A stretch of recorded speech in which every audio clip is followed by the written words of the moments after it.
Hello students, welcome to my YouTube channel Kushank online classes में। आज की इस वीडियो में हम बात करेंगे कक्षा 10 हिंदी में 20 महत्वपूर्ण बहुविकल्पीय प्रश्न के बारे में। आज मैं आपको हिंदी में 20 महत्वपूर्ण बहुविकल्पीय प्रश्न बताऊंगा जो बोर्ड एग्जाम में 100% पूछा जाएगा, क्योंकि ये जितने भी प्रश्न मैं बताऊंगा वो बहुत ही इम्पोर्टेंट है। तो वीडियो को स्किप बिल्कुल भी नहीं करेंगे आप और वीडियो को एंड तक देखेंगे। तो आइए देखते हैं जो पहला प्रश्न है वो क्या है। तो पहला प्रश्न है, ठलुहा कलब किस विधा की रचना है। आप सभी लोग इसका आंसर कमेंट में दें। जिन प्रश्नों का आपको आंसर आता है उसे उसका जो आंसर है वो आप कमेंट में दें। तो ठलुहा कलब किस विधा की रचना है। ऑप्शन दिया हुआ है। फर्स्ट नंबर निबंध, रेखा चित्र, थर्ड नंबर संस्मरण और फोर्थ नंबर नाटक।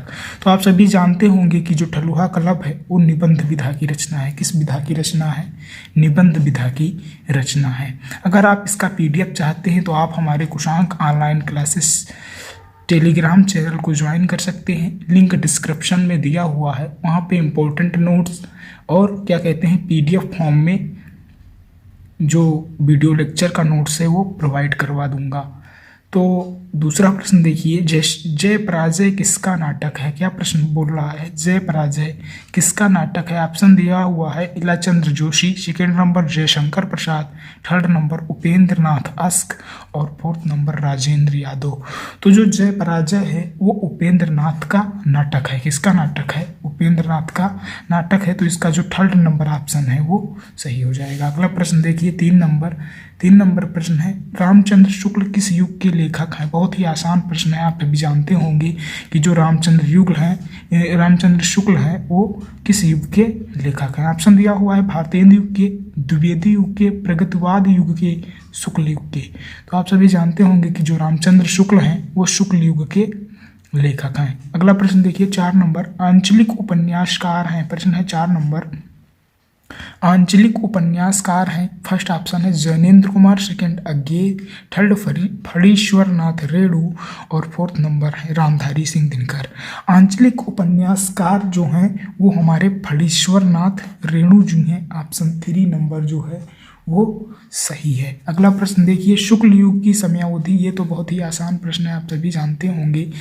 तो प्रश्न है शुक्ल युग की समयावधि है। ऑप्शन दिया हुआ है सन 1918 से 1936 तक, सन 1900 से 1918 तक, सन 1843 से 1900 तक और इनमें से कोई नहीं। तो जो शुक्ल युग की समयावधि है वो 1918 से 1936 ईस्वी तक। प्रश्न 6 नंबर देखिए, जयशंकर प्रसाद किस युग के प्रमुख कवि हैं। क्या है? जयशंकर प्रसाद किस युग के प्रमुख कवि हैं। आप ये भी आंसर जानते होंगे, कमेंट में इसका आंसर दिया जाए। फर्स्ट नंबर है भक्ति काल, सेकेंड नंबर है छायावाद, थर्ड नंबर है रीतकाल और फोर्थ नंबर है इनमें से कोई नहीं। तो जो जयशंकर प्रसाद है वो छायावाद युग के प्रमुख कवि है। प्रश्न 7 नंबर देखिए, आश्रयदाताओं की प्रशंसा किस युग की प्रमुख विशेषता रही है। फर्स्ट नंबर भक्ति काल, सेकेंड नंबर आधुनिक काल, थर्ड नंबर रीतकाल और फोर्थ नंबर इनमें से कोई नहीं। तो जो आश्रयदाताओं की प्रशंसा है वो आदिकाल की प्रमुख विशेषता है। तो इसमें ऑप्शन दिया हुआ नहीं है तो हम ऑप्शन किस पे लगा देंगे? इनमें से कोई नहीं। तो जो फोर्थ नंबर है वो ऑप्शन हमारा वो करेक्ट होगा। अगला प्रश्न देखिए, 8 नंबर है, प्रकृति का मानवीकरण किस युग की विशेषता है। क्या है? प्रकृति का मानवीकरण किस युग की विशेषता है।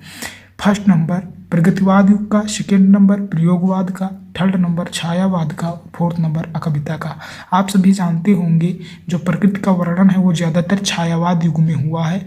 तो जो इसका प्रकृति का मानवीकरण की जो विशेषता है वो छायावाद युग की है। तो ऑप्शन थर्ड नंबर जो है वो सही है। प्रश्न 9 नंबर देखिए, नीरजा किसकी रचना है। बहुत ही आसान क्वेश्चन है, आप सभी जानते होंगे। फर्स्ट नंबर महादेवी वर्मा का, सेकंड नंबर सुमित्रा नंदन पंत का, थर्ड नंबर जयशंकर प्रसाद का और फोर्थ नंबर निराला का। तो जो नीरजा है वो महादेवी वर्मा की रचना है। फर्स्ट ऑप्शन जो है 9th नंबर क्वेश्चन का वो सही है। 10 नंबर क्वेश्चन देखिए, गीत फरोश किसकी रचना है। क्या हुआ?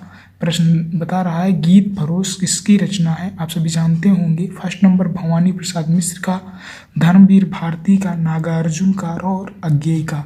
प्रश्न 10 नंबर जो है तो गीत फरोश की जो रचना है वो भवानी प्रसाद मिश्र की है। फर्स्ट नंबर जो ऑप्शन है वो सही होगा। 11 नंबर प्रश्न देखिए, चक्रपाण में समास है। क्या है? चक्रपाणि में समास है। फर्स्ट नंबर बहुब्रीहि, सेकंड नंबर द्वंद्व, थर्ड नंबर अव्ययी भाव और फोर्थ नंबर तत्पुरुष। बहुत ही आसान है, आप सभी जानते होंगे। जो चक्रपाणि में समास है वो बहुब्रीहि है। कौन सा है? बहुब्रीहि। फर्स्ट नंबर ऑप्शन सही है। ये जितने भी मैं क्वेश्चन बता रहा हूँ ये बहुत ही इंपॉर्टेंट है, आप इन्हें अच्छी तरीके से तैयार कर लें। 12 नंबर क्वेश्चन देखिए, बहुब्रीहि समास की परिभाषा है। क्या प्रश्न कह रहा है? बहुब्रीहि समास की परिभाषा है। फर्स्ट नंबर अन्य पद प्रधान हो, सेकंड नंबर उत्तर पद प्रधान हो, थर्ड नंबर पूर्व पद प्रधान हो और फोर्थ नंबर जहां दोनों पद प्रधान हो। तो बहुब्रीहि समास में क्या होता है? प्रथम पद और द्वितीय पद को छोड़कर जो अन्य पद हो वो प्रधान हो, उसे हम बहुब्रीहि समास कहते हैं। तो जो फर्स्ट ऑप्शन है वो हमारा सही होगा। जो फर्स्ट ऑप्शन है वो सही होगा। फर्स्ट ऑप्शन है अन्य पद प्रधान हो। 13 नंबर प्रश्न देखिए, कमल का पर्याय है। बहुत ही आसान है, आप सभी जानते होंगे। फर्स्ट नंबर वारिद, सेकंड नंबर सरसिज, थर्ड नंबर आलय, फोर्थ नंबर प्योत। तो जो कमल का पर्याय है वो सरसिज है। सेकंड नंबर ऑप्शन सही है। 14 नंबर प्रश्न देखिए, पराधीनता का विलोम है। क्या है? पराधीनता का विलोम है। फर्स्ट नंबर स्वाधीनता, सेकंड नंबर आज़ादी, थर्ड नंबर परतंत्रता और इनमें से कोई नहीं। आप सभी जानते होंगे जो पराधीनता है उसका विलोम स्वाधीनता होता है। फर्स्ट नंबर जो ऑप्शन है वो सही है। 15 नंबर प्रश्न देखिए, चौराहा का तत्सम है। फर्स्ट नंबर चतुर्पद, सेकंड नंबर चतुष्पथ, थर्ड नंबर दो रास्ता और फोर्थ नंबर इनमें से कोई नहीं। ये क्वेश्चन बहुत ही आसान है, इसका आंसर आप कमेंट में देंगे। अगला प्रश्न देखिए, 16 नंबर करपट का तत्भव है। क्या है? करपट का तत्भव है। फर्स्ट नंबर कपाट, सेकंड नंबर दरवाजा, थर्ड नंबर कपड़ा और फोर्थ नंबर इनमें से कोई नहीं। तो जो करपट का तत्भव है वो कपड़ा है। थर्ड नंबर जो ऑप्शन है वो 16 नंबर क्वेश्चन का सही है। अगला आंसर प्रश्न देखिए, प्रश्न 17 नंबर है, जो ईश्वर में विश्वास रखता हो उसे हम क्या कहते हैं? फर्स्ट नंबर आस्तिक, सेकंड नंबर नास्तिक, थर्ड नंबर स्वास्तिक और इनमें से कोई नहीं। तो जो ईश्वर में विश्वास रखता हो उसे हम आस्तिक कहते हैं। तो इसलिए हमारा जो पहला ऑप्शन है वो सही होगा। अगला प्रश्न 18 नंबर देखिए, रमेश का संधि विच्छेद है। ऑप्शन दिया हुआ है रमा धन ईशा, सेकंड नंबर रम धन ईशा और थर्ड नंबर रमे धन ईसा और फोर्थ नंबर इनमें से कोई नहीं। आप रमेश कौन सी संधि है इसका आप आंसर कमेंट में देंगे। क्या करेंगे? जो रमेश है वो कौन सी संधि है इसका आप आंसर हमें कमेंट में देंगे। और जो रमेश का संधि विच्छेद होता है वो क्या होता है? रमा धन ईसा। क्या होता है? रमा धन ईसा।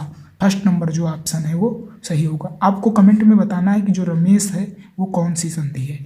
प्रश्न 19 नंबर देखिए, फलस्य में विभक्ति और वचन है। क्या प्रश्न दिया हुआ है? फलस्य में विभक्ति और वचन है। ऑप्शन दिया हुआ है षष्ठी विभक्ति एक वचन, सेकंड नंबर है सप्तमी विभक्ति एक वचन, थर्ड नंबर है पंचमी विभक्ति बहुवचन और इनमें से कोई नहीं। तो जो फलस्य है वो षष्ठी विभक्ति एक वचन है। क्या है? जो फलस्य शब्द है ये फल का धातु रूप है।